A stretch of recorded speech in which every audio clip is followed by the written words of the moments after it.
সায়েন্সকে আমরা প্রতিস্থাপনা করতে পারি। তো আমরা প্রত্যেকেই জানি যে মেরি কুরি উনি হচ্ছেন পায়োনিয়ার ইন সায়েন্স, যিনি প্রথম ফার্স্ট ওম্যান অনার পেয়েছিলেন। দুটোতে নোবেল পেয়েছিলেন। 1903-তে উনি ফিজিক্সে নোবেল পান এবং তারপরে 1911-এ উনি কেমিস্ট্রিতেও নোবেল প্রাইজ পান। উনি এখনো পর্যন্ত first woman and still the woman who got 2 Nobel prize. ওনার ফার্স্ট নোবেল প্রাইজ উনি পেয়েছিলেন অন রেডিও অ্যাক্টিভিটির উপরে। সেকেন্ড নোবেল প্রাইজটা উনি পেয়েছিলেন পোলোনিয়াম এবং রেডিয়ামের উপরে, যার জন্য কেমিস্ট্রিতে ওনাকে নোবেল প্রাইজ দেওয়া হয়েছিল। তারপরে যদি আমরা আসি বায়োলজিতে, রোজালিন্ড ফ্র্যাঙ্কলিন, যিনি খুব অল্প বয়সে মারা গেছেন দুঃখের বিষয়। 1958-এ উনি students from TIT, NIT, you can change this paradigm. যে Tripura solution provider, complete solution Tripura থেকে হবে। আমাদের প্রযুক্তি ভারতবর্ষে এবং বিশ্বের বিভিন্ন জায়গায় তারা নিয়ে যাবে, এটা তোমরা করতে পারবে। and you think about science, do research. আমাদের কি কর্তব্য? আমাদের কর্তব্য হচ্ছে as a department we must recognize your talent.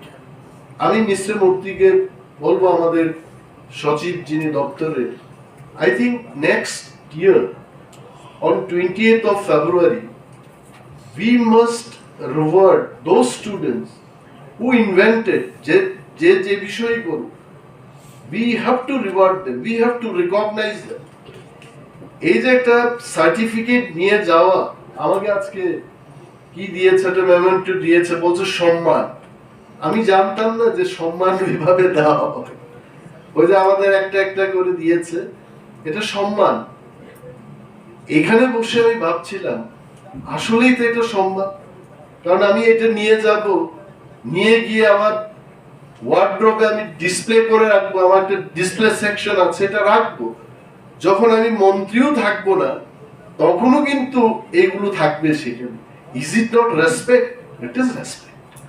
এবং এই ছেলে মেয়েদের যদি আমরা ন্যাশনাল সায়েন্স ডেতে এটা রিকগনিশন, কি বলে বাংলায় এটাকে, স্মারক পত্র, তাদের তো আর সম্মাননা পত্র হবে না, স্মারক পত্র যদি আমরা দিতে পারি, see they will carry that. এবং এইটুকু একটা ইনভেনশন করে, রিসার্চ করে যেটা রিকগনিশন পেয়েছে, পরবর্তী সময় আরো বেশি করার চেষ্টা করব। I think that culture as a department we have to adapt. এটা আমাদের শুরু করতে হবে। And then এক জায়গায় খবর পেলাম, একজন লোক, ও বিজ্ঞানের ছাত্র না, ও আর্টসের স্টুডেন্ট, একটা ইঞ্জিন তৈরি করে ফেলেছে।